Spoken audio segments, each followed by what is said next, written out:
Hello students, I am Parveer. पिछली video में हमने क्लास 10th का 5th chapter arithmetic progression start किया था।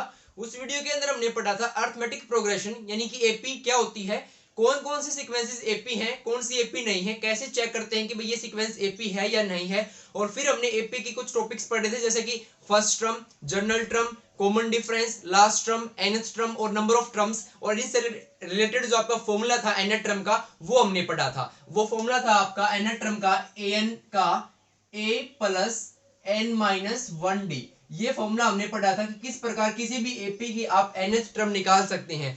nth टर्म का मतलब आपसे सेकंड टर्म पूछे, फिफ्थ टर्म पूछे, 10th टर्म पूछे, मतलब किसी भी एपी की कौन सी भी टर्म आपसे अगर पूछे तो आप इस फॉर्मूले से वो निकाल सकते हैं अगर आपके पास a और d है। तो अगर आपके पास a और d गिवन है तो आपको मान लो 10th टर्म निकालनी है तो यहाँ पर n की जगह 10 पुट कर दीजिए, a और d गिवन मिलेंगे, आपके पास 10th टर्म आ जाएगी, a10 आ जाएगी। तो ये हमने पिछली वीडियो के अंदर पढ़ा था। अगर आपने वो पिछली वीडियो नहीं देखी है तो आप वो वीडियो जरूर देख लीजिए। उस वीडियो का लिंक आपको इस वीडियो के डिस्क्रिप्शन बॉक्स के अंदर मिल जाएगा। आइए स्टार्ट करते हैं आगे। आज हम पढ़ेंगे इन टॉपिक से रिलेटेड कुछ इंपॉर्टेंट क्वेश्चंस जो आपके बोर्ड एग्जाम्स में आने के चांस भी हैं और इनसे आपको जो एपी का कंसेप्ट और डीप में क्लियर होगा। तो आज हम जो कल हमने जो टॉपिक्स पढ़े थे उन पर रिलेटेड आज क्वेश्चंस डिस्कस करेंगे।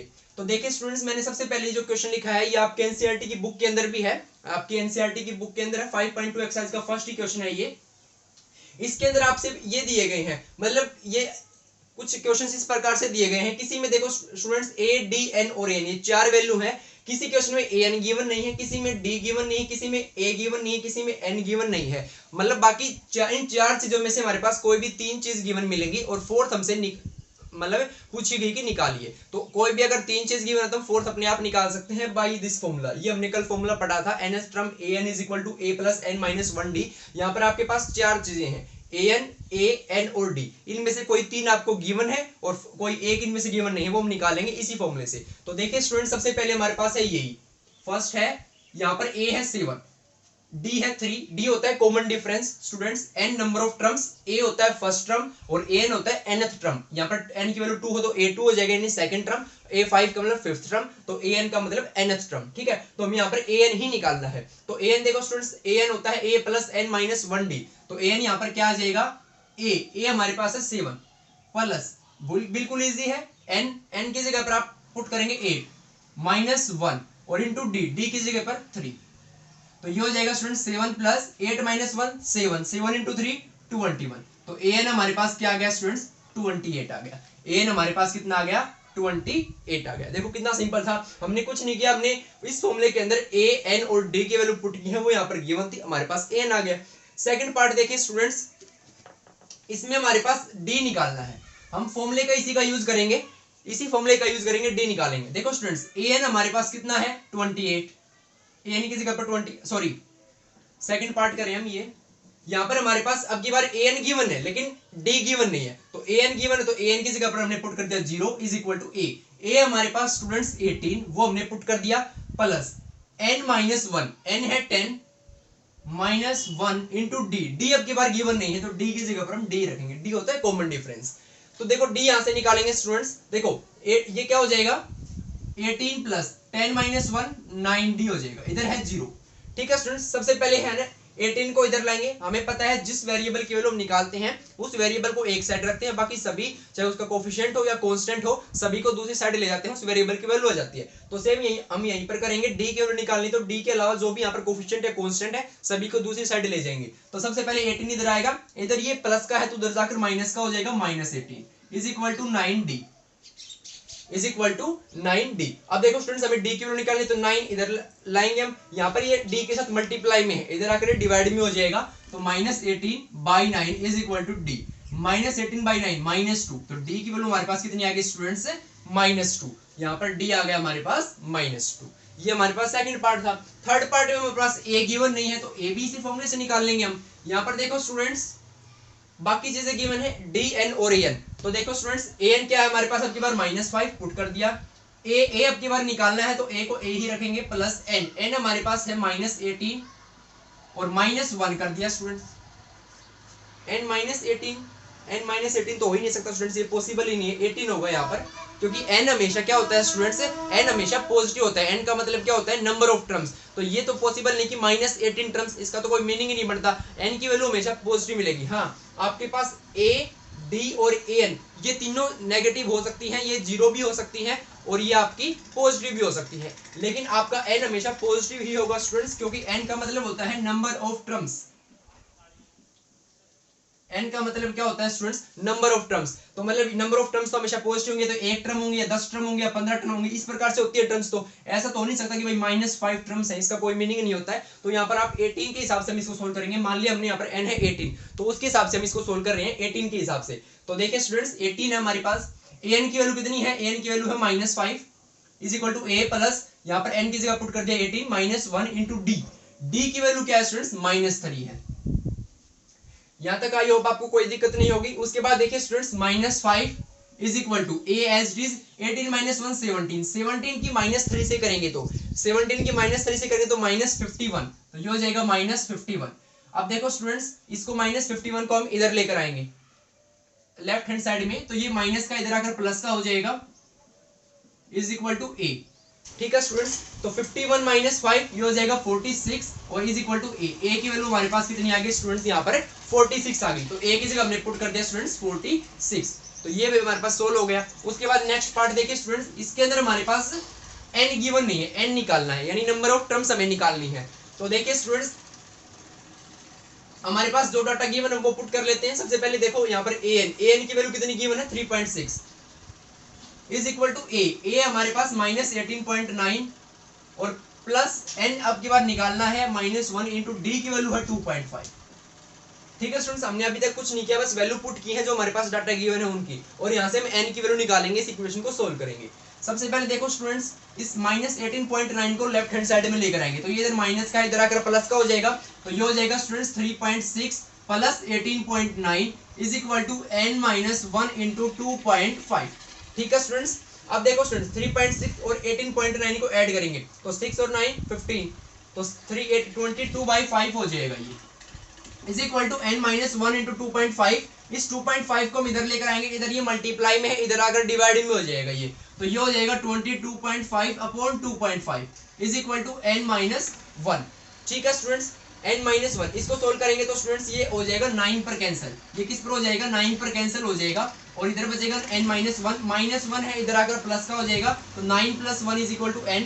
दिस इंप्लाई n की वैल्यू हमारे पास कितनी आ गई स्टूडेंट्स 10, n की वैल्यू कितनी आ गई हमारे पास 10, तो n यहाँ पर आ गया 10। हमने सोल्व किया है, कुछ नहीं किया, जो डाटा गिवन था वो पुट किया, देन हमने इक्वेशन को सोल्व किया, हमारे पास n की वैल्यू आ गई, तो यहाँ पर n की वैल्यू 10 आ गई। लास्ट पार्ट है इसका, फिफ्थ पार्ट, वो देखिए स्टूडेंट्स, सेम हर पांचों पार्ट्स में वही फॉर्मूला, बल्कि आपकी जो एक्सरसाइज 5.2 है उसमें मेन फॉर्मूला आपका यही रहेगा, general term an is equal to a plus n-1d, ये फॉर्मूला है। an होती है nth टर्म, कई बुक्स में आपको यहाँ पर tn मिल जाएगा, an की जगह a प्लस n-1d कई रेफरेंस बुक्स में, लेकिन वो आप कंफ्यूज मत होना, वही बात है an या tn, मतलब जनरल टर्म से रिप्रेजेंट करना है आपको इससे। तो an आपके एनसीईआरटी की बुक में an से लिखा हुआ है, कई बुक्स में आपको tn भी मिल जाएगा, तो उसमें आपको कंफ्यूज नहीं होना है, an और tn दोनों का सेम मतलब जनरल टर्म। तो ये हो गया आपकी a प्लस n-1d, इसी फॉर्मूले का यूज है मेन इस एक्सरसाइज के अंदर, आपकी 5.2 एक्सरसाइज उसके अंदर।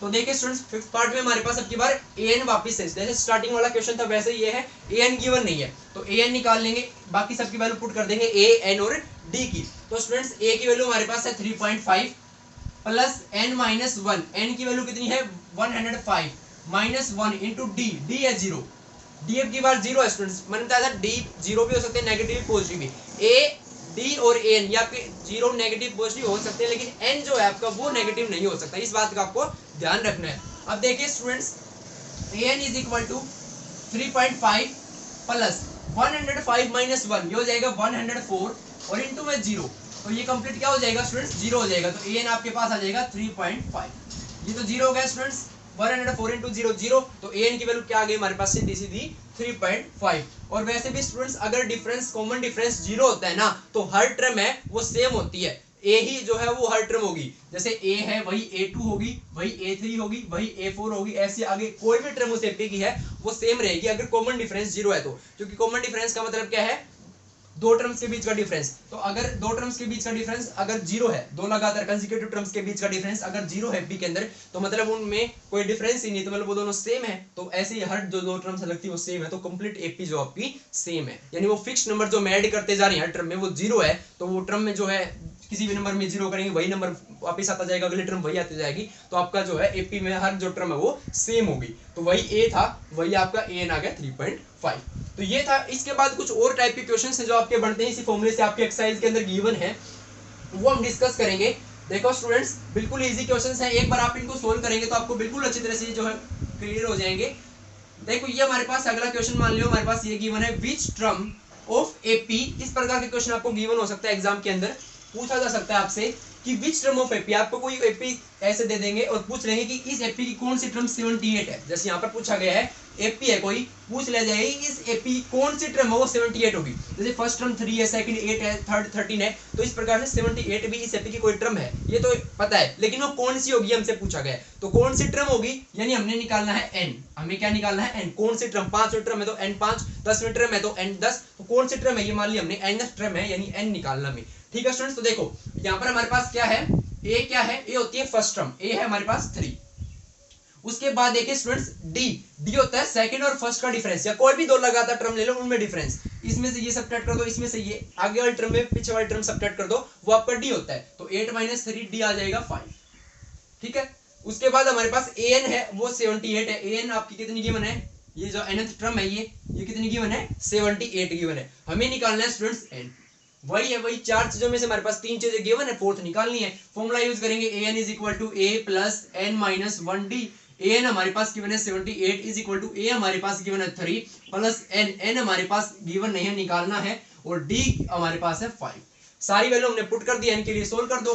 78 इज इक्वल टू 3 को इधर ले आओ, 78 माइनस 3 75 हो जाएगा, ये हो जाएगा 5n माइनस 5। चाहे आप 5 को अंदर सोल्व कर दो, चाहे 5 को इधर ले आओ बाद में सोल्व कर दो, कोई दिक्कत नहीं, आप ऐसे ही सोल्व कर सकते हैं। n-1 को इधर रख लो, 5 को इधर ले आएंगे, डिवाइड में आ जाएगा, आप इस प्रकार से भी सोल्व कर सकते हैं। ये 5 से कैंसिल हो जाएगा स्टूडेंट्स आपका 15 पर कैंसिल हो जाएगा, 15 5 जा 75 होता है। उसके बाद इज इक्वल टू n-1, यहाँ पर 1 को इधर ले आएंगे तो n की वैल्यू आ जाएगी 16, n की वैल्यू 16, यानी 16th टर्म है इस एपी की, वो 78 है। 78 इस एपी की कौन सी टर्म है, 16वीं टर्म है, 16th टर्म है। तो इस प्रकार से हमने बता दिया। इस प्रकार लैंग्वेज की क्वेश्चन आप समझ जाएंगे, बिल्कुल इजी है, बस आपको समझना है क्वेश्चन के अंदर क्या गिवन है और क्या पूछा गया है। ये दो चीज आपको जरूर ध्यान में रखनी है कि गिवन क्या है और पूछा क्या गया है। हमारे पास एपी गिवन थी, कंप्लीट हर चीज तो गिवन, एपी दे दी तो हमारे पास ए भी आ गया, डी भी आ गया, सब कुछ आ गया। हमसे पूछी हुई थी वही कौन सी टर्म 78 है, यानी n पूछा गया था एक प्रकार से बेसिकली। उसके बाद ये क्वेश्चन है, देखो check whether -150 is a term of the AP. ये एपी गिवन है और अब की बार पूछा गया है कि -150 ये इस एपी की टर्म है या नहीं। मतलब अगर हम इस प्रकार से चलते जाएंगे तो क्या कहीं इस एपी में कहीं पर -150 आएगा या नहीं आएगा, तो अब कैसे पता लगाएंगे। देखिए स्टूडेंट्स, हम क्या है एक बार मान के चलेंगे कि 150 इसकी टर्म है, हम मानकर चलेंगे कि 150 -150 जो है ये इस एपी की टर्म है। देन हम आप क्वेश्चन करेंगे तब आपको समझ में आ जाएगा कैसे चेक होगा। तो हमने मान लिया कि -150 इसकी टर्म है, और कौन सी टर्म मान ली हमने, nth टर्म, क्योंकि पता तो है नहीं ये टर्म है या नहीं, कौन सी टर्म ये भी नहीं पता है, तो हम nth टर्म मान लेंगे। तो हमने मान ली कि nth टर्म हमारी इस एपी किया है -150। बाकी जो डाटा गिवन वो हम लिख लेते हैं। ए हमारे पास है स्टूडेंट्स एपी की फर्स्ट टर्म होती है ए, वो 11 है। फिर कॉमन डिफरेंस सेकंड में से फर्स्ट टर्म घटाएंगे, आगे वाली में से पीछे वाली। ये मैंने पिछली वीडियो के अंदर भी बताया था, जो बेसिक वीडियो इस चैप्टर की, उसके अंदर बताया था मैंने कि कॉमन डिफरेंस में कई स्टूडेंट्स यहाँ पर गलती करते हैं, ये सोचते हैं कि जो बड़ा नंबर है उसमें से छोटा नंबर को घटाएंगे, यानी बड़े टर्म में छोटे टर्म को घटाएंगे, वो कॉमन डिफरेंस होगा। नहीं, बड़े छोटे से कोई मतलब नहीं है, आगे वाली टर्म चाहे छोटी हो चाहे बड़ी हो उसमें से पीछे वाली टर्म घटानी है। दो लगातार कोई भी ले लो आप कहीं पर भी, तो यहाँ पर आगे वाली है 8, उसमें से पीछे वाली सेकंड में से फर्स्ट घटाएंगे, तो 8 - 11 -3 डी आएगा -3। ठीक है, उसके बाद देखिए स्टूडेंट्स ए हो गया, डी हो गया, और हमने nth टर्म मान ली है -150, वही अगेन n निकालना है। अब देखो स्टूडेंट्स, अगर इस n की वैल्यू पर डिपेंड करता है कि इसकी टर्म है या नहीं, कैसे आपको पता चल जाएगा। देखो an is equal to a plus n-1d, इसी फॉर्मूले का यूज होगा लगभग हर क्वेश्चन के अंदर, इस एक्सरसाइज के अंदर। ठीक है स्टूडेंट्स, अब देखो स्टूडेंट्स an हमारे पास है -150, a हमारे पास है 11 प्लस n-1 इंटू d हमारे पास -3। यहाँ तक आई होप आपको कोई दिक्कत नहीं होगी। उसके बाद देखो स्टूडेंट्स, अब देखो सबसे पहले हम 11 को इधर लेकर आएंगे, ये इधर प्लस का इधर आकर माइनस का हो जाएगा, तो ये हो जाएगा -161 is equal to n-1 into -3। D की वैल्यू -3 है तो हमने -3 पुट की है। अब ये -3 को हम स्टूडेंट्स इधर लेकर आएंगे, -3 को भी इधर लेकर आएंगे, तो ये -3 है, इधर आकर किसका हो जाएगा, ये प्लस, सॉरी इधर ये मल्टीप्लाई में -3, इधर आकर किस में हो जाएगा, ये डिवाइड में हो जाएगा, तो इधर इसके आकर इसमें डिवाइड में हो जाएगा, और इज इक्वल टू n-1। यहाँ तक आई होप स्टूडेंट्स आपको कोई दिक्कत नहीं होगी, कोई दिक्कत नहीं है। उसके बाद देखो स्टूडेंट्स, माइनस से तो माइनस कैंसिल हो जाएगा, यहाँ पर कैंसिल हो गया। अब ये यहाँ पर ये 3761 जो है, ये देखो 16718, ये कंप्लीट कैंसिल नहीं हो रहा है, तो 1 को एक बार इधर लेकर आएंगे, 161/3 + 1 is equal to n। n की वैल्यू ये आई है स्टूडेंट्स, इसको एक बार हम सोल्व करते हैं। n को क्या आया है, एलसीएम हो गया 3 हमारे पास, यहाँ पर हो गया 161 + 3 is equal to n। This implies that n is equal to 164/3। Students 164 3 से कंप्लीट कैंसिल नहीं हो रहा है, कंप्लीट कैंसिल नहीं हो रहा है, ये मिक्स्ड फ्रैक्शन के अंदर आ जाएगा, ये कंप्लीट जो है कैंसिल आपका नहीं हो रहा है, ये आपका चला जाएगा स्टूडेंट्स 3 5 जा 15 और 2/3 ये हो जाएगा। जब इसको मिक्स्ड फ्रैक्शन के अंदर लिखें तो ये हो जाएगा 52 3 जा 162 और प्लस में 2 164/3। ठीक है स्टूडेंट्स, अब देखो स्टूडेंट n की वैल्यू ये आई है, n क्या होता है, नंबर ऑफ टर्म्स। इस एपी में 10 टर्म है, ये नंबर ऑफ टर्म्स हो गए। इस एपी में 50 टर्म है, नंबर ऑफ टर्म। क्या ऐसा पॉसिबल है इस एपी में 52 2/3 टर्म्स है, 164/3 टर्म्स है, या ऐसा पॉसिबल है? ऐसा पॉसिबल नहीं है। n की वैल्यू क्या होती है, हमेशा n की वैल्यू हमेशा कोई नेचुरल नंबर मिलेगी आपको, जैसे 1 2 3 4 इस प्रकार से, मतलब उसमें भाई 10 टर्म है 15 टर्म है, लेकिन ऐसा केस पॉसिबल नहीं है कि आपकी फ्रैक्शन के अंदर या डेसिमल के अंदर आपकी जो है नंबर ऑफ टर्म्स मिल जाए, n की वैल्यू मिल जाए, ऐसा पॉसिबल नहीं होता है। तो n की वैल्यू अगर ये आ गई तो इसका मतलब ये है n ऐसा पॉसिबल ही नहीं है इस -150 के लिए, तो ये इसके टर्म नहीं है। -150 इस एपी के अंदर कहीं पर भी टर्म नहीं आएगा। आप आगे चलते जाएंगे, -150 कहीं पर भी नहीं आएगा। अगर n की वैल्यू कोई नेचुरल नंबर आ जाता है, जैसे पूरी वैल्यू आ जाती है, जैसे 10 15 20 52 53 इस प्रकार से अगर कोई वैल्यू आ जाती तो हम मान सकते थे कि भाई वैल्यू है और ये हमारी टर्म होती, लेकिन n की वैल्यू फ्रैक्शन के अंदर आई थी, इसका मतलब -150 इस एपी की कोई भी टर्म नहीं है। आई होप आपको ये डाउट है वो क्लियर हो गया होगा। उसके बाद देखो स्टूडेंट्स, एक और क्वेश्चन मैंने यहाँ पर लिखा हुआ है, इनके अलावा भी हम कुछ क्वेश्चंस और डिस्कस करेंगे, इनके अलावा भी और क्वेश्चंस इसी वीडियो के अंदर हम डिस्कस करेंगे। उसके अलावा देखो स्टूडेंट्स, 17th टर्म है एपी की, यहाँ पर ध्यान से समझना आप स्टेटमेंट को, क्वेश्चन की स्टेटमेंट को, the 17th term of an AP exceeds its 10th term by 7। यहाँ पर क्या कहा गया है कि कोई एपी है, हमें वो एपी की बनी है, वो एपी क्या है बस बताया कि उसकी जो 17th टर्म है, मतलब उसकी जो 17वीं टर्म है वो 10वीं टर्म से 7 एक्सीड है, मतलब ज्यादा है।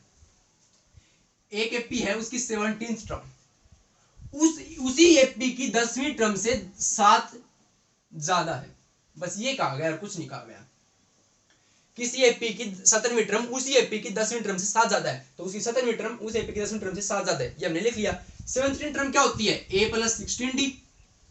अगर 17th है तो 16d आएगा, 16th है तो 15d आएगा, मतलब एक कम d आएगा। ये मैंने पिछले वीडियो के अंदर बता दिया, अगर आपने वो वीडियो नहीं देखी तो आप वो वीडियो जरूर देख लेना। उसके अंदर हमने बेसिक जो है एपी के वो उसके बारे में हमने डिस्कस किया है। a10 को हम लिखेंगे a + 9d और +7।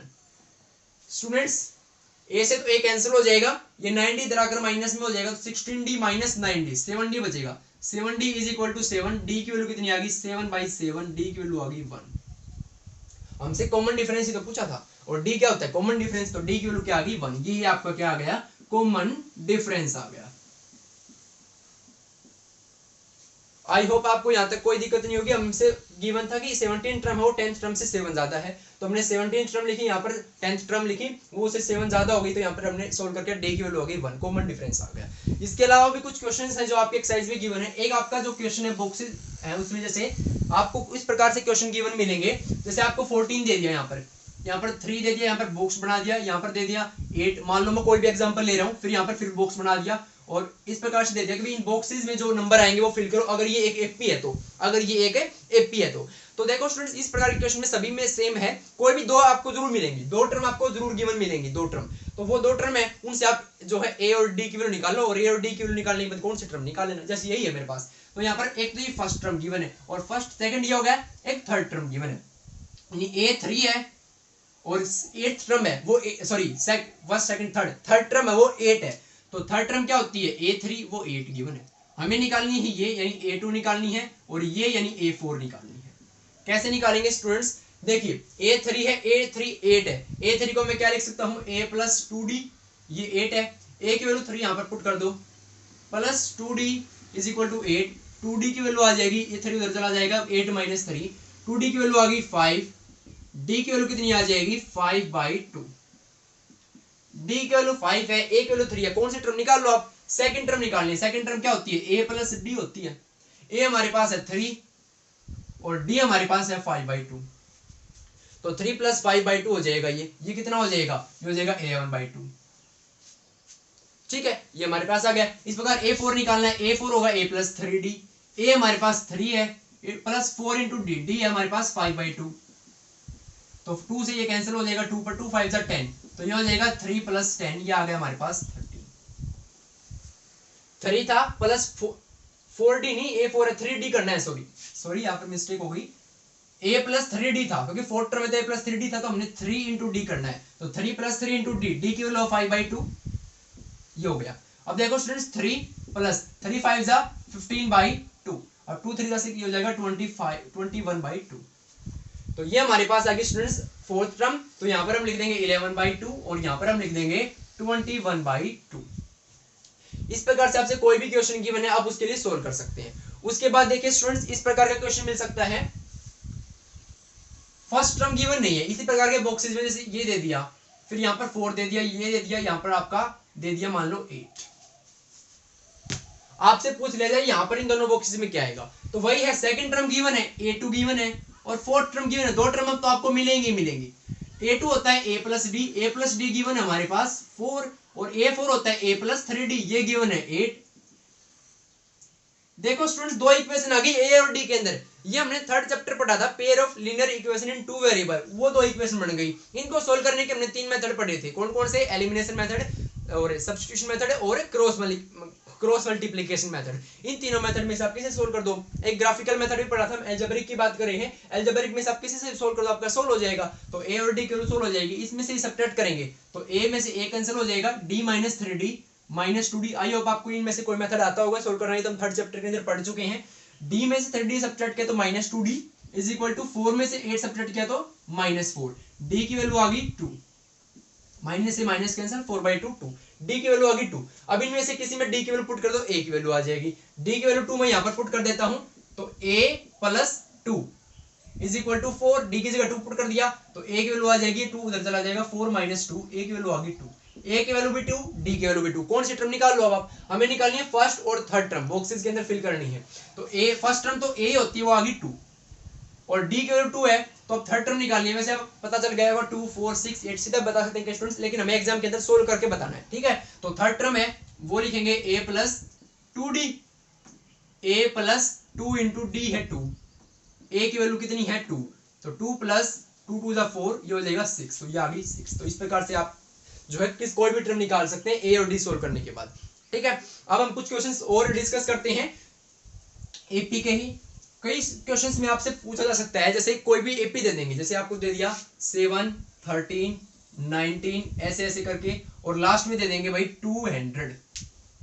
ये शायद आपके एनसीईआरटी की बुक के अंदर क्वेश्चन भी है इस प्रकार का, आपसे पूछ लिया जाएगा कि n निकालिए, n निकालिए, ठीक है। अगर ये एपी है तो n निकालिए, अगर ये एपी है तो, ठीक है। तो एपी है तो देखो स्टूडेंट्स a क्या है हमारे पास, फर्स्ट टर्म 7, d क्या है सेकंड माइनस फर्स्ट 6, 13 माइनस 7 6, कोई भी दो टर्म के बीच का डिफरेंस, इसमें से भी घटा लो तो भी 6 आएगा। n हमारे पास 200, ठीक है, तो an है 200। अब देखो स्टूडेंट्स an अगर हमारे पास 200 है तो यही फॉर्मूला यूज कर लेंगे, an is equal to a plus n minus 1d, an 200 put कर दिया वैल्यू, a वैल्यू है 7 प्लस n हमें निकालना है और d की वैल्यू हमारे पास 6, तो 7 प्लस n माइनस 1 6, ये हमने एक n की वैल्यू पुट कर दी, a की वैल्यू पुट कर दी, n minus 1 as it is और d की वैल्यू 6 पुट कर दी। यहाँ से n की वैल्यू आ जाएगी स्टूडेंट्स, देखो कैसे आएगी, 7 को इधर लाएंगे तो ये हो जाएगा 200 माइनस 7, ये कितना हो जाएगा 193 is equal to n minus 1 into 6। इस 193 को इधर लेकर आएंगे अपॉन 6, ठीक है स्टूडेंट्स। अब देखो स्टूडेंट्स यहाँ पर हम कैंसिल करेंगे, अगर ये कैंसिल हो रहा है तो देखो स्टूडेंट्स 6 इंटू ये कैंसिल होगा, 6 3 जा 18, 1 इंटू 3 ये कंप्लीट कैंसिल नहीं हो रहा है, तो कंप्लीट कैंसिल नहीं होता, इसका मतलब ये एपी है ही नहीं। मैंने बताया था अगर ये एपी है तो इसके नंबर ऑफ टर्म्स निकालो, अदरवाइज आप बताओ कि एपी है नहीं। यानी 200 जो है ना आपकी, ये इस एपी की टर्म है ही नहीं। क्यों नहीं है स्टूडेंट्स, देखो कैसे नहीं है। हमने an is equal to a plus N minus d, इसको हमने एपी के nth टर्म मान लिया था, ठीक है। फिर हमने an की जगह 200 पुट किया, a की जगह फिर 7 पुट किया, plus n minus 1 into D था, n minus 1 into d, d की जगह 6, डी क्या होता है, इसमें से सेकंड टर्म में फर्स्ट टर्म माइनस कर देना, तो वो हो गया डी, इसकी जगह पुट कर दिया 6। अब देखो स्टूडेंट 7 को इधर लाए तो माइनस में हो गया, 200 में से 7 सब्ट्रैक्ट किया तो कितना बच गया 193 is equal to n minus 1 6। अब 193 था, ये 6 इधर मल्टीप्लाई में थे, इधर आकर किस में होगा, डिवाइड में होगा। जब 6 से 193 को हम क्या करते हैं, डिवाइड करते हैं, तो कंप्लीटली डिवाइड होता ही नहीं है, तो कंप्लीटली डिवाइड नहीं होता है। मान लो इसको ऐसे ही छोड़ देते हैं, ऐसे ही छोड़ दिया। अब 1 ये 6 था, इज इक्वल टू बच गया n माइनस 1। अब 1 को इधर लाएंगे, किस में हो जाएगा, प्लस में हो जाएगा, ऐसे, ठीक है। अब यहाँ पर देखो स्टूडेंट्स, ये अगेन किस में बन जाएगा, मिक्स्ड फ्रैक्शन के अंदर बन जाएगा, फ्रैक्शन के अंदर आ गया, n की वैल्यू कंप्लीट एक नेचुरल नंबर नहीं आई, तो नंबर ऑफ टर्म्स यहाँ पर नहीं आई, तो मतलब ये एपी नहीं है, तो ये आपकी एपी नहीं है। 200 आपकी इस एपी की टर्म आएगी ही नहीं आगे, ठीक है। तो सबसे पहले तो इस क्वेश्चन में बनता है ये पूछा जाएगा, मान लो इस प्रकार से पूछ लिया जाए, वैसे आपके एनसीईआरटी की बुक में एपी गिवन है, इस प्रकार का जो क्वेश्चन उसके अंदर सीधी एपी गिवन है और आपसे नंबर ऑफ टर्म्स पूछी है। अगर आपको एपी, लेकिन आपसे इस प्रकार से पूछा जाता है, क्वेश्चन के स्टेटमेंट को थोड़ा चेंज कर दिया जाए कि भाई पहले तो चेक करो ये एपी है या नहीं है, अगर एपी है तो नंबर ऑफ टर्म्स निकालो, तो यहाँ पर ये है ही नहीं एपी, तो नंबर ऑफ टर्म्स तो निकल ही नहीं सकते इसकी, तो यहीं पर हो जाएगा this is not an AP, ठीक है स्टूडेंट्स। उसके बाद आपसे इस प्रकार का क्वेश्चन पूछा जा सकता है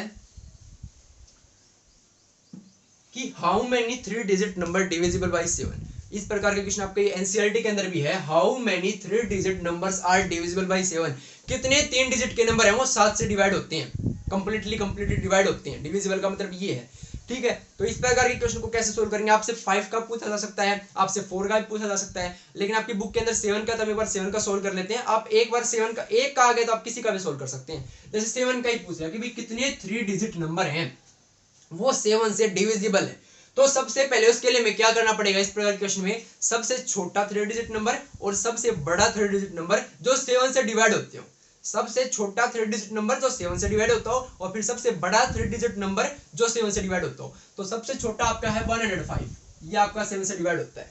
सबसे बड़ा कैसे निकालेंगे, सबसे बड़ा पहले तो सबसे बड़ा 3 डिजिट नंबर कौन सा होता है, 999, ये सबसे बड़ा 3 डिजिट नंबर। 7 से देखना है ना हमें, तो 7 से डिवाइड कर दो इसको, 7 से डिवाइड कर दिया हमने। अब देखो स्टूडेंट 7 1 जा 7, 2 9 हमने यहाँ पर लिखा, 7 3 जा, देखो 7 1 जा 7 बच गया 2, यहाँ पर हमने 9 उतारा, फिर ये हो जाएगा 7 4 जा 28, अब 7 2 जा, कितना रिमाइंडर बच गया हमारे पास 5, ये क्या आ गया हमारे पास, रिमाइंडर आ गया, यानी शेष पद बच गया हमारे पास। रिमाइंडर कितना आ गया हमारे पास, 5 आ गया, रिमाइंडर 5 आ गया, तो इस 999 में से 5 को सब्ट्रैक्ट कर दो, जो रिमाइंडर आया उसको, वो कितना आ गया 994, तो ये है सबसे बड़ा डिजिट नंबर 3 डिजिट नंबर जो 7 से डिवाइड होता है। तो 105 से लेकर 994 तक हमारी एपी जाएगी, फर्स्ट टर्म हो गई 105, सेकंड टर्म हो गई 994, तो ए आ गया, एन आ गया। डी क्या होगा, सीधी सी बात है, डी का मतलब क्या होता है, कॉमन डिफरेंस। 105 से अगला नंबर जो 7 से डिवाइड होगा वो क्या आएगा, 105 प्लस 7 112, फिर अगला आएगा 119, यानी 7 का डिफरेंस से चलता जाएगा, तो डी आपके पास आएगा 7। तो हमारे पास सब चीजें आ गई, ए हमारे पास 105 आ गया, डी हमारे पास 7 और एन आ गया 994। हमें निकालना है एन, यानी how many number divisible by 7, कितने नंबर 7 से डिविजिबल है, यानी कितनी टर्म्स हैं इस एपी में, वो सभी तो टर्म्स तो 7 से डिविजिबल है, 7 से डिविजिबल होने वाले नंबर इस एपी के अंदर है, तो एन की वैल्यू आ गई, मतलब कितने नंबर है वो 7 से डिविजिबल है, 3 डिजिट नंबर वो आ जाएंगे। तो ए की वैल्यू है, डी की वैल्यू है, एन की वैल्यू हम सोल्व कर लेंगे। देखिए कैसे सोल्व करेंगे, एन वही फॉर्मूला जो मैंने बताया, यही फॉर्मूला लगेगा आपको इस एक्सरसाइज में कंप्लीट में, an is equal to a plus n minus 1d, an की जगह पर पुट किया 994 is equal to a की जगह पर पुट किया 105 प्लस n minus 1, n हमारे पास निकालना है into d, d हमारे पास 7, तो 994 is equal to 105 plus n minus 1 into 7, n minus 1 into 7, ये 105 को इस साइड ले आएंगे हम, ये इधर प्लस में था, इधर आकर माइनस में हो गया, ये अगला स्टेप हो गया, 105 इधर प्लस में था, इधर आकर किस में हो जाएगा, सब्ट्रैक्शन में हो जाएगा। तो इसमें से इसको सब्ट्रैक्ट करेंगे स्टूडेंट्स, तो ये आ जाएगा 889, क्योंकि 994 में से 100 गया सीधा तो 894 बच गया, फिर 5 और गया तो 889 बच गया। Is equal to n minus 1 into 7 को इधर लाएंगे तो डिवाइडिंग में हो जाएगा। अब जब इसको कैंसिल करेंगे हम, जब 7 से किसको कैंसिल करेंगे 889 को, तो देखो स्टूडेंट से किस पर चला जाएगा 7 1 जा 7 और फिर 7 2 जा 14 और 7 7 जा 127 पर चला जाएगा। Is equal to n minus 1 को इधर ले आएंगे तो 128 हो जाएगा n की वैल्यू। यानी 128 जो नंबर है, 3 डिजिट नंबर, 3 डिजिट के 128 ऐसे नंबर हैं जो 7 से डिविजिबल हैं, 7 से कंप्लीटली डिवाइड होते हैं। इस प्रकार आपसे किसी का भी पूछा जा सकता है। एक इस प्रकार से बनाया हुआ है क्वेश्चन कि 10 और 250 के बीच में कितने ऐसे नंबर हैं, 10 और 250 के बीच में कितने ऐसे नंबर हैं जो 4 से डिविजिबल है। तो इस क्वेश्चन को हम कैसे करेंगे, देखो सोल्व। तो 10 और 250 यानी फर्स्ट टर्म तो आपकी बार क्या होगी 10 हो गई और लास्ट टर्म आपकी बार गिवन है 250, निकालने की जरूरत नहीं। पिछले केस में तो हमने निकालना पड़ा था 994, 7 डिविजिबल जो सबसे बड़ा 3 डिजिट का नंबर जो 7 से डिवाइड होता है। लेकिन अब की बार फर्स्ट टर्म 10 है, लास्ट टर्म 250 है। इनके बीच में से कितने नंबर हैं जो 4 से डिविजिबल है, तो फर्स्ट हो गया 10, लास्ट हो गया 250, डी। अब की बार 4 से डिविजिबल है तो डी कितना आ जाएगा 4, क्योंकि अगला नंबर आएगा 14, अगला नंबर सॉरी मतलब जो भी फर्स्ट टर्म होगी वो होगी। लेकिन कई स्टूडेंट्स अब क्या गलती करेंगे, इसको ए मान लेंगे, इसको एन मान लेंगे और सोल्व करना स्टार्ट कर देंगे। ये हमारी एपी नहीं है, ये तो हमारा फर्स्ट नंबर है जहां से हमें स्टार्ट करना है और ये हमारा लास्ट नंबर है जहां पर हमने रुकना है। इनके बीच के ऐसे नंबर निकालने हैं जो 4 से डिविजिबल है, जो 4 से डिवाइड होते हैं। तो 10 तो 4 से डिवाइड नहीं होता ना, 250 होता, तो ये तो एपी के अंदर आएंगे नहीं। एपी के अंदर तो केवल वही नंबर आएंगे जो 4 से डिवाइड होते हैं। तो 4 से डिवाइड होने वाला सबसे छोटा नंबर फिर से हमें लिखना पड़ेगा और फिर सबसे बड़ा नंबर लिखना पड़ेगा, ठीक है। तो यहाँ पर सबसे छोटा नंबर क्या आ जाएगा 12 है 10 के बाद, और यहाँ पर आ जाएगा 248, ऐसे चलता जाएगा, ठीक है। ये एपी होगी आपकी, ये एपी होगी। ये तो क्वेश्चन के अंदर गिवन था भाई 10 और 250 के बीच में ऐसे कितने नंबर हैं जो 4 से डिवाइड होते हैं, यानी 4 से डिविजिबल है। हमने सबसे छोटा लिख लिया 4 से डिविजिबल, 10 के बाद 12 और सबसे बड़ा 248, 10 और 250 के बीच में है। अब देखो स्टूडेंट्स, ए हमारे पास आ गया 12, डी 4 आ गया, एन आ गया 248, फिर से एन निकालो, सेम पिछली क्वेश्चन के जैसा ही तो ये। तो एन यहां पर हमने स्टूडेंट्स एन की जगह 248 पुट किया, ए की जगह पर हमने पुट किया 12 plus N minus 1 into d. D की जगह पर क्या पुट करेंगे, डी हमारे पास कॉमन डिफरेंस वो आ गया 4 पुट कर दिया हमने। अब 12 को इस साइड में लेकर आएंगे तो 242 माइनस 12 सॉरी 248 है माइनस 12, ये कितना हो जाएगा 236 हो जाएगा। Is equal to n minus 1/4, ये 4 इधर आकर डिवाइड भी हो जाएगा, ठीक है। कैंसिल करेंगे स्टूडेंट्स, ये हो जाएगा 4 5 जा 9 5 9 यानी 59 is equal to n minus 1, n की वैल्यू आ जाएगी 59 प्लस 1 60, यानी 60 ऐसे नंबर हैं 10 और 250 के बीच में, 250 के बीच में जो 4 से भाग होते हैं, यानी 4 से डिविजिबल है। तो 4 से डिविजिबल नंबर्स कितने हैं 10 और 250 के बीच में 60 है, सबसे छोटा है 12, सबसे बड़ा है 248 और इनके बीच में 58 और है, दो ये हो गए और 58 और है, यानी टोटल 60 है आपकी, ठीक है। तो इस प्रकार के आपसे क्वेश्चन पूछे जा सकते हैं, ठीक है। तो आई होप कि आपको जो मैंने अभी क्वेश्चंस करवाए हैं ये आपको बिल्कुल अच्छी तरह से क्लियर हो गए होंगे। हम कुछ एक दो क्वेश्चंस और डिस्कस करते हैं इस पर जो आपकी इसी टॉपिक से रिलेटेड है, आपके an is equal to a plus n minus 1d पर जो रिलेटेड है वो क्वेश्चन कुछ और हम डिस्कस करते हैं। तो वो क्वेश्चन आपके सामने, तो ये है आपके सामने कुछ और क्वेश्चन जिनको हम सोल्व करेंगे। तो हमारे पास एक क्वेश्चन इस प्रकार से गिवन है कि for what value of n are the nth terms of two APs this and this equal. हमसे क्या पूछा गया स्टूडेंट से कि दो एपी गिवन हमारे पास, एक तो ये एपी है और ये एक एपी है। ध्यान से समझना क्वेश्चन के स्टेटमेंट को। और कहा गया है कि इन दोनों एपी की कौन सी टर्म है वो इक्वल होगी। ये पक्का है कि कोई ना कोई टर्म इनकी इक्वल है, जैसे जैसे ये आगे जाती जाएगी ये आगे जाती जाएगी, कोई टर्म ऐसी आएगी दोनों में कॉमन होगी, यानी एक नंबर ऐसा मिलेगा जो इसके अंदर भी मिलेगा और इसके अंदर भी होगा। वो कौन सी टर्म होगी, वो नंबर कौन से नंबर पर आएगा, ठीक है, वो हमें बताना है कि कौन सी टर्म इन दोनों एपी की इक्वल होगी, ठीक है स्टूडेंट्स। तो देखिए स्टूडेंट्स, हमारे पास ये एपी गिवन है, ये एपी गिवन, हमने मान ले कि इनकी nth टर्म है वो इक्वल होगी। कौन सी इक्वल होगी, nth टर्म, वो ही हमें निकालना है कि कौन सी टर्म इक्वल होगी, मतलब n ही तो निकालना हमें। तो देखिए स्टूडेंट्स, सबसे पहले हम इसकी nth टर्म निकालेंगे, फिर इसकी nth टर्म निकालेंगे, दोनों को इक्वल पुट कर देंगे, इसकी nth को और इसके nth को, क्योंकि मानकर चल वही nth है वो n की इक्वल है, उन दोनों को इक्वल पुट कर देंगे और वहां से हमारे पास n की वैल्यू आ जाएगी। कैसे, देखिए सबसे पहले हमारे पास ये एपी हम लेकर चल रहे हैं, यहाँ पर a की वैल्यू है 63, d की वैल्यू है 65 माइनस 63, तो ये आ जाएगा 2, d की वैल्यू कितनी है 2 है। ओके स्टूडेंट्स, ए की वैल्यू है, डी की वैल्यू 2 है, ठीक है। nth टर्म क्या आएगी, a plus n minus 1d, तो a है 63 plus n minus 1 into d, d की वैल्यू है 2, n की वैल्यू में पता नहीं, हम n ही लेकर चल रहे हैं, तो यह आ जाएगा 63 प्लस 2 को मल्टीप्लाई करवाएंगे तो 2n माइनस 2, यह आ जाएगा 63 माइनस 2 61, तो 61 प्लस 2n, यह आ गई फर्स्ट टर्म की n, मतलब फर्स्ट एपी की n टर्म। इसी प्रकार हम सेकंड एपी की n टर्म निकालेंगे। यहाँ पर सेकंड एपी की n टर्म मान, यहाँ पर आप इसको an मान सकते हैं, इसकी n टर्म को आप an डैश मान सकते हैं, ठीक है। इसकी n टर्म क्या मानी हमने, an, इसकी मान ली हमने an डैश, इसकी an1 मान सकते हैं, इसकी an2 मान सकते हैं, वो कोई दिक्कत नहीं है। तो हमने मान ली स्टूडेंट्स ये an डैश मान ली, इसकी an थी, इसकी n टर्म an डैश, वो हो जाएगी इसका a dash plus n minus 1 इसका d डैश, ठीक है। तो देखो स्टूडेंट्स यह आ जाएगा a डैश इसका कितना है 3 plus n minus 1 into D dash, ठीक है। वो हमारे पास कितना आ गया, d इसका कितना है 10 माइनस 3 7, d इसका 7 है, इसका a था 3, इसका d कॉमन डिफरेंस था 7। देखो इस एपी की बात करें हम तो वैल्यू हमने पुट कर दी।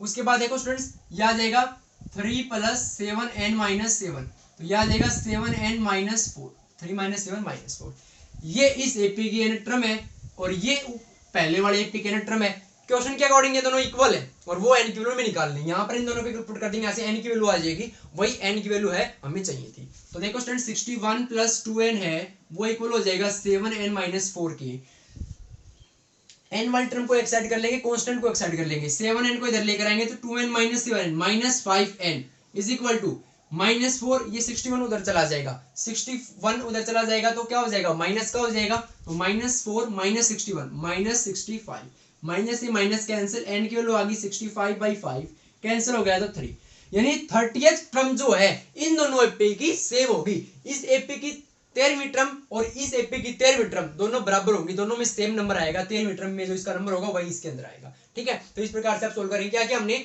दोनों एपी ली, दोनों एपी की n टर्म निकाल ली, दोनों के a और d के अकॉर्डिंग, दोनों के पुट कर दिया, n की वैल्यू आ गई। सो सिंपल, कोई यहाँ पर कंफ्यूज होने की आपको जरूरत नहीं है, हमने कुछ भी नहीं किया, बिल्कुल इजी तरीके से हमने इसको सोल्व किया। अब हम सोल्व करेंगे इसको। Ramkali saved ₹5 in the first week of a year and then increased her weekly savings by ₹1.75।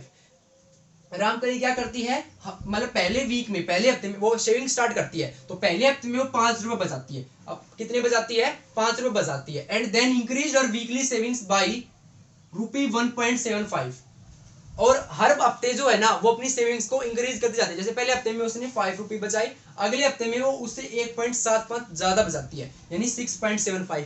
ऐसे ही अगले हफ्ते में और 1.75 अपनी सेविंग्स को, यानी हर हफ्ते अपनी सेविंग्स को क्या करती जाती है, इंक्रीज करती जाती है। तो हमें क्या बताना है कि if the nth week her weekly savings become 20.75, कोई nth वीक है उसमें उसकी वीकली सेविंग है वो 20.75 हो जाती है। तो वीक निकालना में मतलब कौन से सप्ताह में, यानी कितने सप्ताह के बाद है, कितने सप्ताह के बाद है उसकी वीकली सेविंग है रामकली की, वो हो जाएगी 20.75 रुपीज। पहले हफ्ते में उसने 5 रुपये बचाए, हर हफ्ते उसके है 1.75 रुपीज है वो इंक्रीज होते गए उसकी सेविंग्स में, तो कितने हफ्तों बाद जो है उसकी सेविंग है वो 20.75 हो जाएगी, हमें ये बताना है। तो देखिए स्टूडेंट्स कैसे बताएंगे हम इसको, हम यहीं पर ऊपर सोल्व कर लेते हैं इसको, बिल्कुल इजी। आप जो है इसको सोल्व करेंगे तो बिल्कुल इजी है ये। तो देखिए स्टूडेंट्स, सबसे पहले फर्स्ट वीक में कितनी सेविंग करती है वो 5 रुपीज की, हर हफ्ते उसकी 1.75 जो है वो इंक्रीज होती जाती है सेविंग, और लास्ट में उसकी 20.75 हो जाती है। तो कौन से हफ्ते में होती है वो 20.75, कौन से वीक में होती है वो निकालना है। तो फर्स्ट वीक वाली सेविंग होगी ए, पहले तो एपी देखो क्या बढ़ेंगे एपी से, देखो फर्स्ट वीक में कितने रुपए बचाए 5, अगले में 5 से 1.75 ज्यादा यानी कि 6.75, इस प्रकार से वो चलती गई और लास्ट में उसने बचा लिए 20.75, ये आपकी एपी है, ठीक है। यहां से आपका ए आ गया 5, डी आ जाएगा 6.75 माइनस 5, वो भी दे रखा है कितना इंक्रीज होता है 1.75, और एन यानी लास्ट वाली जो टर्म आ गई एन टर्म वो आएगी 20.75, हमें एन निकालना है। सेम बस स्टेटमेंट के अंदर जो है स्टेटमेंट चेंज हुई है, फॉर्मूला तो वही लगेगा, क्वेश्चन करने का तरीका भी वही रहेगा, वही A N is equal to A plus N minus 1 into D. तो ए एन हमारे पास 20.75 इज इक्वल टू ए है हमारे पास 5 प्लस n माइनस 1, n निकालना है और d की वैल्यू कितनी है 1.75। इसको सोल्व कर दो, n की वैल्यू आ जाएगी। इस हफ्ते में मतलब उसकी सेविंग जो हो वो 20.75 रुपीज हो जाएगी। तो देखिए कई स्टूडेंट्स इसको 20.75 बोलते हैं, इस प्रकार से नहीं बोला जाता है। डेसिमल के बाद वाले जो नंबर होते हैं वो डिजिट बाय बोले जाते हैं, जैसे हर डिजिट को अलग अलग बोला जाता है। जैसे 20.75 बोला जाएगा, इसी प्रकार ये बोला जाएगा 1.75। ये आपको पता होगा लगभग स्टूडेंट्स को, लेकिन कई स्टूडेंट्स बोलने में गलती करते हैं, इसको 20.75 1.75 ऐसे बोलते हैं। नहीं, डेसिमल के बाद का जो हर डिजिट होता है वो अलग अलग बोला जाता है, ठीक है। तो 20.75 is equal to 5 plus n minus 1 into 1.75। Solve करेंगे स्टूडेंट्स, देखना 5 को इधर लेकर आएंगे तो ये हो जाएगा सबट्रैक्ट, तो ये हो जाएगा 15.75 is equal to n minus 1 into 1.75।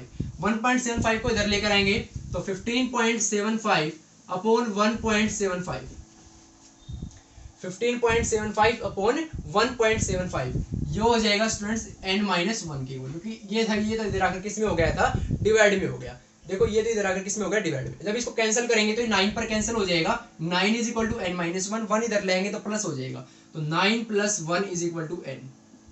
तो n की वैल्यू कितनी आ गई स्टूडेंट्स 10, यानी 10वें वीक में जो है उसकी सेविंग कितनी हो जाएगी 20.75।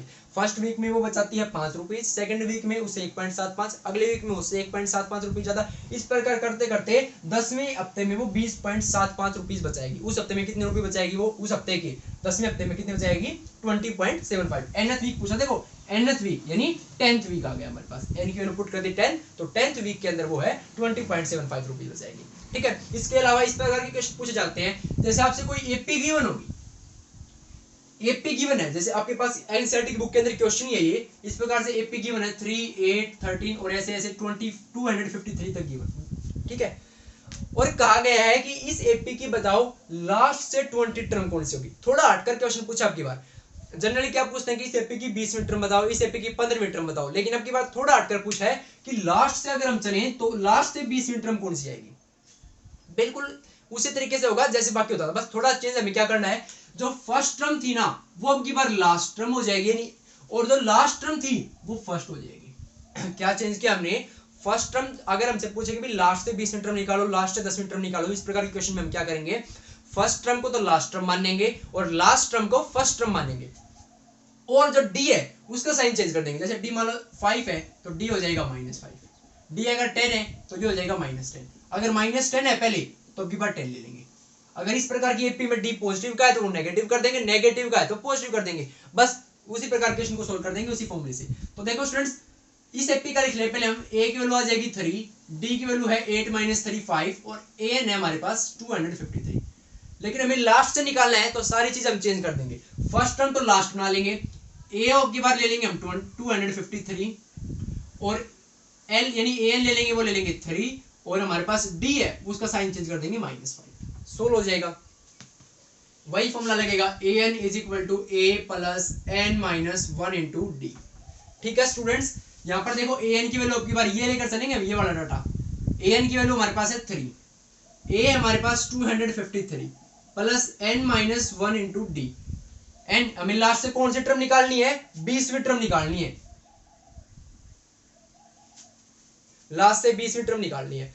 तो अब की बार 20वीं टर्म निकालनी है, तो इसमें आपको इस फॉर्मूले की जगह आप इस फॉर्मूले, इसी फॉर्मूले से 20वीं टर्म का फॉर्मूला बन जाता है सीधा, उसी से आप निकाल लीजिए। a20 है वो क्या होता है a प्लस 19d, आप यहां से भी निकाल सकते हैं, यहां से आप n की वैल्यू पुट करेंगे, ये जो आपकी an है वो आ जाएगी, an का मतलब a20, क्योंकि हमें 20वीं टर्म निकालनी है ना, तो यहाँ पर 20 माइनस 1 करेंगे तो 19 हो जाएगा, 253 प्लस 19d वही बात है, तो a20 सीधा आ जाएगा। a20 क्या फॉर्मूला होता है a प्लस 19d, लास्ट से 20वीं है तो कोई दिक्कत नहीं, लास्ट वाला तो हमने केस सोल्व कर दिया, वो an a कर दिया, a an कर दिया और d का साइन चेंज कर दिया, तो वो अब की बार लास्ट से ही 20 टर्म आएगी अगर हम 20 टर्म निकाल रहे हैं तो a20 आ जाएगा a प्लस 19d, तो यह आ जाएगा a की वैल्यू अब की बार है 253 और 19 इंटू डी की वैल्यू है -5 -95, 9 इंटू -5 -95, तो 253 में से 95 को सब्ट्रैक्ट करेंगे तो यह आ जाएगा 158। तो इस एपी की लास्ट से 20वीं टर्म है वो 158 होगी। कैसे किया हमने लास्ट से निकालने का, अगेन मैं बता रहा हूं, ए को एन बना देंगे, एन को ए बना देंगे और डी का साइन है वो चेंज कर देंगे, वही हमने किया है। a20 निकालनी है, लास्ट से, तो a प्लस 19d, a तो an वाला लिख देंगे और d माइनस वाला लिख देंगे, ठीक है। an की तो जरूरत भी नहीं पड़ी वैसे भी, इसकी तो जरूरत भी नहीं पड़ी हमें, ठीक है। हमने सीधा a और d की वैल्यू पुट करी, a था an और d था माइनस का, ठीक है। हमारे पास लास्ट से 20th टर्म आ गई, वो हमारे पास है 158, ठीक है स्टूडेंट्स। तो इस प्रकार से आपसे क्वेश्चन पूछे जाते हैं। एक टाइप का और क्वेश्चन लास्ट आज की वीडियो का हम वो करेंगे, देन आज की वीडियो हमारी कंप्लीट हो जाएगी, आज का जो लेक्चर वो कंप्लीट हो जाएगा। इस फॉर्मूले पर लगभग हर टाइप का जो क्वेश्चन आपसे पूछा जा सकता है वो हमने इसमें डिस्कस किया है। एक प्रकार क्वेश्चन पूछा जा सकता है कि भाई कोई भी एपी है, उसकी सेकेंड टर्म का और फोर्थ टर्म का जोड़ है वो 10 है। कोई भी एपी है, उसकी सेकेंड टर्म का जोड़ और फोर्थ टर्म का जोड़ 10 है, और उसी एपी की पहली टर्म का, कोई भी एपी है उसकी सेकंड टर्म का और फोर्थ टर्म का जोड़ कितना है 10 है। सेकंड तो हमारे पास 2 और फोर्थ टर्म हमारे पास 10, ठीक है। उन दोनों का जोड़ हमारे पास कितना है 10 है।